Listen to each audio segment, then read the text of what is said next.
They ridiculed me at my sister's engagement. Then I exposed I own the company they work for, and can you imagine dedicating your entire life to tearing someone down, only to realize the person you tried to bury is now the one signing your paychecks? That's exactly what happened at my sister's wedding. The hall was practically glittering, overflowing with the kind of forced cheer you only find at family events. Laughter echoed, champagne glasses clinked, and there was this low, buzzing hum of chatter. And there she was, my sister, absolutely beaming in her pristine white dress, obviously thrilled that every single eye in the room was fixed on her. Me? I arrived reluctantly, dressed simply, knowing deep down that my presence would be tolerated at best. They had no idea. No idea I wasn't just another guest, some inconvenient background noise. They had no clue what was coming. The moment I stepped through that door, I could feel it, that familiar wave of judgment, the subtle sneers. My parents gave me that look, eyebrows raised, lips tight with silent disapproval. My sister's friends, those vultures, whispered behind their hands, openly scrutinizing my shoes, my outfit, even my posture. "Why is she even here?" one of them muttered, loud enough for my sister to catch. And she laughed. A high, sharp, brittle sound that cut through the room like a knife, just for me. I kept my head down, pretending to sip my drink, letting them believe I was fading into the wallpaper, exactly what they expected. They'd done this countless times, mocked me, belittled me, dismissed me as if I were nothing. But tonight? Tonight, I wasn't there to simply disappear. Tonight, I had a plan. And it was going to unfold quietly, devastatingly, before anyone could even react. As the speeches began, my sister's fiancé took the microphone, and I watched her glow, completely oblivious. She had no idea that the woman she'd spent years mocking, the one they had all laughed at, had quietly become a presence far more powerful than they could ever imagine. I let them have their moment, savoring the disbelief that I knew would twist their faces when I finally revealed the truth. I smiled faintly to myself, picturing that exact moment. This wasn't revenge in some petty, childish way. No. This was justice. This was quiet, undeniable, absolute power that would finally make them realize their laughter, their mockery, their ridiculous superiority complexes had never mattered. Not really. The speeches rolled on. Champagne flowed freely, and my sister, ever so often, would glance my way, probably anticipating some kind of discomfort or awkwardness from me. She truly had no idea.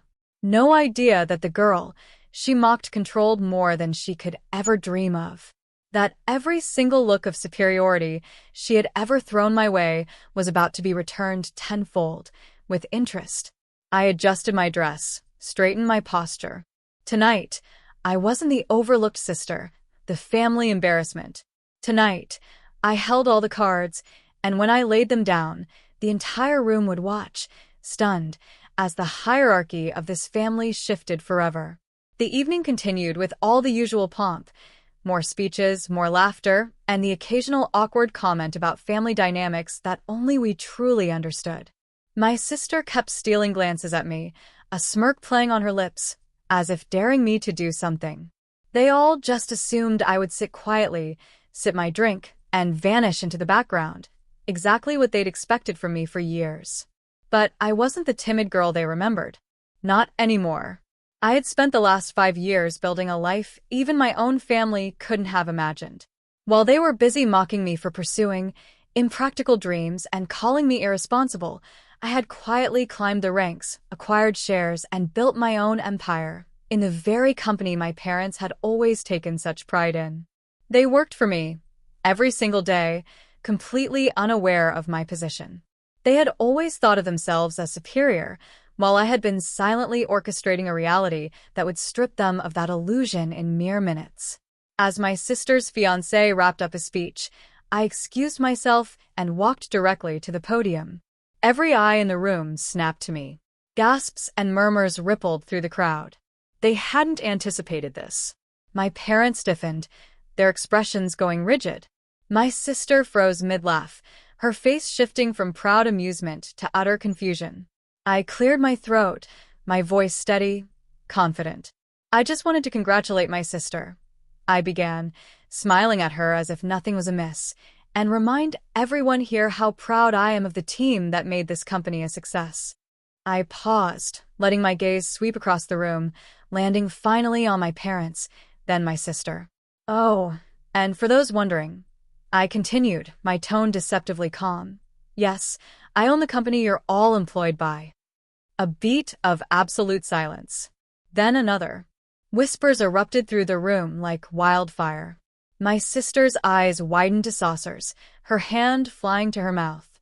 My parents turned a ghastly shade of pale, their mouths opening and closing like fish, searching for words that simply didn't exist. I continued, keeping my tone perfectly calm, deliberate. "You've all worked hard. Well, some more than others." A dry, almost sarcastic edge crept into my voice. "It's remarkable how well this family functions when you think you're in charge. But the reality is everything you've been bragging about, everything you thought was earned, has been under my oversight for years." My sister's fiancé took an involuntary step back, confusion etched across his face, his gaze darting between me and my sister. Friends who had once laughed at me now looked uncertain, questioning, as if the very ground beneath their feet had suddenly shifted. My parents were utterly silent, their eyes darting between me and the stunned guests, desperately trying to reconcile the image of the girl they had so easily dismissed with the powerful woman standing before them now. I allowed myself a small, satisfied smile, letting the tension stretch, letting it hang heavy in the air. "So, yes," I said, letting the words sink in, each one a perfectly placed stone. "The girl you mocked at every family gathering, the one you told you wished wouldn't exist, controls the very company you all rely on. And tonight, I think we can all agree that is rather ironic." The room was a dizzying mix of shock, awe, and profound embarrassment. My sister's smug laughter had vanished completely, replaced with a pale, rigid expression. My parents had no words, no defenses left. Years of mockery and condescension had been rendered utterly meaningless in an instant. I could see it in their eyes, the dawning recognition that their perceived power over me had always been an illusion, that their authority was nothing compared to the life I had quietly built while they were busy underestimating me. I stepped down from the podium, letting my presence linger in their minds like a shadow they couldn't shake. Every whisper, every smirk, every small humiliation they had inflicted on me had just returned to them tenfold, not as angry revenge, but as undeniable truth. I was no longer the overlooked sister. I was the one holding the reins, and they were now utterly, painfully aware of it. And in that silence, that deafening quiet, I realized something essential. True power doesn't shout. It waits. It grows. And when it's finally revealed, it leaves even the proudest, loudest mockers utterly speechless.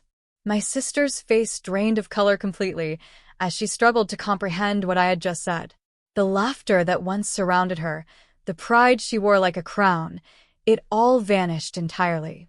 She opened her mouth, closed it, then opened it again, searching for a comeback, a witty insult, anything that could reclaim the superiority she had taken for granted all these years. There was nothing. My parents, who had spent decades believing they held the upper hand, were frozen solid. Their smug glances and sharp comments evaporated into the stunned silence of a room that had suddenly, irrevocably, shifted. The realization hit them slowly, painfully. The girl they had mocked, belittled, and dismissed was the one holding power over their daily lives. Every slight, every jab, every insult they had thrown my way had been meaningless, impotent, while I had quietly built a reality that dwarfed theirs. Friends and extended family exchanged looks, whispers filling the space. "She owns the company," one asked, barely above a whisper. "She runs it," said another, disbelief etched across their faces. I simply nodded lightly, my expression calm, as if it had always been obvious. My presence alone carried the weight of years of unseen effort, perseverance, and calculated patience. Seriously, what would you have done in my shoes? Have you ever had a moment like this, where the tables completely turned? Let me know in the comments below. I'd love to hear your stories.